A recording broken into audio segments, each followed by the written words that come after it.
We're going back to school here in Rhode Island on Monday, so I wanted to talk to you a little bit about kids and the coronavirus. There has been at least one study out there that says children are super spreaders. So is that true or is that a myth?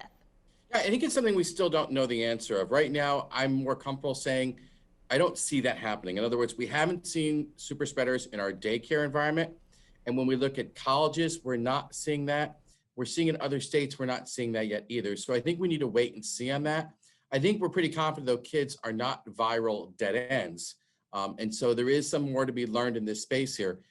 Obviously, kids do better with the disease. And I think one of the things that we just keep in mind is since kids are less likely to have symptoms, they may have such mild symptoms you just can't tell. Someone might have allergies or just something that looks like a cold, but that could be what it looks like in a child. So that's something to keep in the back of your mind. And why are children less symptomatic than adults? Do we know that yet? Yeah, I think we're still trying to figure that out. But one of the prevailing theories is where the virus binds to our body, these ACE2 receptors that are in our nose and our lungs, there's just less of them in children. So that's definitely one theory. One of the things that we still have to understand is the people who get sick with COVID-19, it's because they mount a significant inflammatory response. And it's the inflammatory response that causes all the harm to those individuals.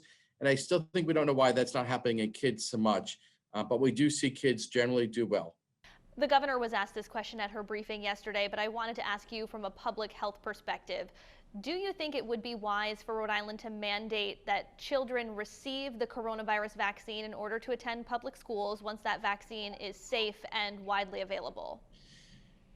Well, you're way ahead of schedule because we don't have a vaccine. My humble opinion is, why don't we get the vaccine first? My guess is a lot of people are going to want to get it. And my sense is people want to get it because I think there's a lot of implications to being protected. So if it is a safe and effective vaccine, I think people want it. I think we should let them get it that way. I think we have to wait and think very carefully about whether or not we want to require something like this. My sense is that needs public comment. It needs time for us to consider what's going on.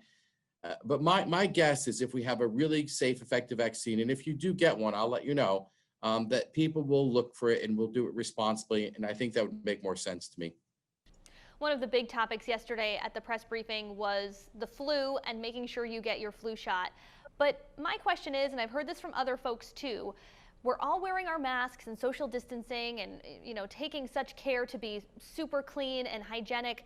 How is the flu going to spread if we're taking such painstakingly careful measures to prevent the coronavirus from spreading? It's probably going to spread inside your home. In other words, wherever you live is where you're going to spread it.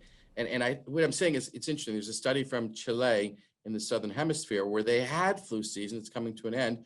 They had a much milder flu season. I don't know that we can say that's going to happen in the United States.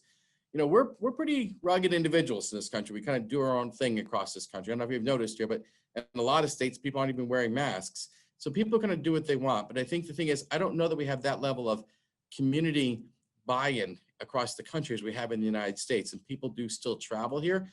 So I think that's one risk factor for us.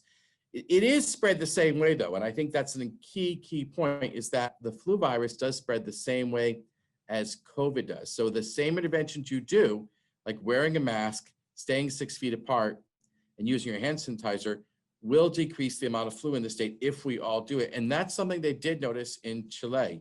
And that's something that I think we can be excited about. But the flu vaccine is still important. You want that added measure of protection because, quite frankly, it's so easy to get sick. It's so hard to get well. And I think it's better just to do everything you can to do that prevention strategy. There's an old expression, an ounce of prevention is worth a pound of cure. Quite frankly, an ounce of prevention is worth a ton of cure. It's just much better never to get sick. What are you going to be looking for when kids go back to school on Monday in the days and weeks after the start of school? Yeah, so it's not going to show up right away if there's cases. It'll probably take a couple of weeks. So I don't expect there to be problems in the first week or two. What I'm going to be looking for, though, is checking in. Are the kids wearing their masks? Are kids staying 6 feet apart? Same with the staff and the teachers. And then just working out some of the projections. I think what we will find is there will be some kids who do get identified in class, and we're going to test those kids and we're going to isolate and then, do the quarantine that we need to. Those are the things we'll be looking for. We actually have hired a lot of case investigators for K through 12. I think we just onboarded 35 case investigators just for K through 12. So we have staff that are ready to do the work that needs to be done because we want this school year to be very successful.